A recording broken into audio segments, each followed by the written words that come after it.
frequent than the Pacific Surfliners and more frequent than any of the other corridors. The revenue side followed pretty much the passenger side. We basically quadrupled the revenue along with the service frequency and the ridership. And interestingly, even though our ridership was down this latest year 5.5%, our revenue was only down 1.4%. So that means that we are having people stay with us. It's an indication. We've had, I think, a couple of fare increases. We do keep them in that 3 to 4% range, but we also have picked up people making longer trips. Longer trips is a better yield on a passenger basis.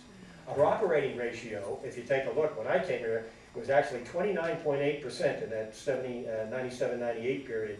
And with each of the service improvements, you can see how that built up. Last year was 55%. This year it's about 46 plus.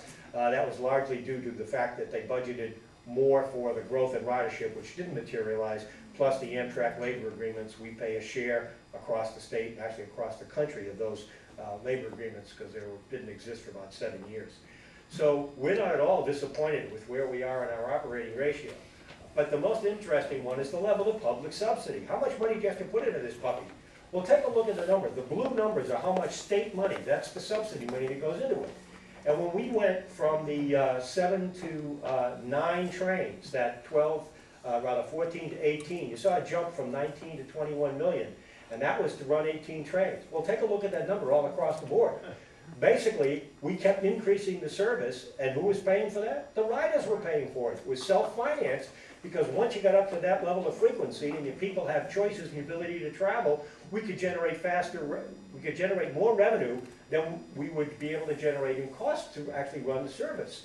So this has been really, I call it a proof in the pudding. For about 7 years consistently, you're running a 32 train schedule on an 18 train budget. That's something you can sell to the legislature, and they say, that's pretty decent management of the service. And that's what we prided ourselves on, that the public funds that have been entrusted to us have been well managed and well invested.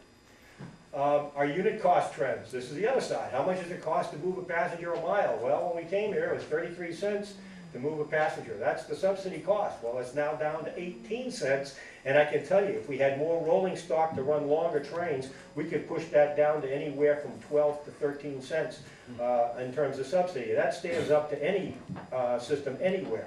The key to the future is going to be in added capacity, not necessarily in more trains, although to San Jose we do need more. Between Oakland and Sacramento, it's longer trains, but we're restricted by the number of vehicles that we currently own, which is why it's so important to try to shake out that money to be able to get the additional cars ordered.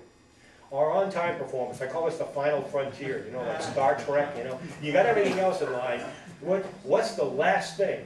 And if you take a look around 04 and 05, pretty much of a nosedive. This is when the freight traffic really skyrocketed. UP was in meltdown on their freight business, and we were feeling the impacts of it. Well, they brought out a new guy named Tom Jacoby, and I might have talked about Tom in years past. 45 years old at the time, came from Chicago, was in charge of UP's just-in-time delivery service, had been on a part of the UP that sees lots of freight trains and lots of passenger trains, all running together on a high degree of reliability. So he met with us and he said, right off the top, look, I know you got problems, you think you got problems, you see the problems I'm facing. He said, but I'm going to tell you, we're going to fix this. We're going to get that service to where it needs to be. It may not be in a week, a month, maybe in a year, but we are going to get there. If you take a look at what's happened, we completed the last 12 months at 92% on-time performance delivered to the customer.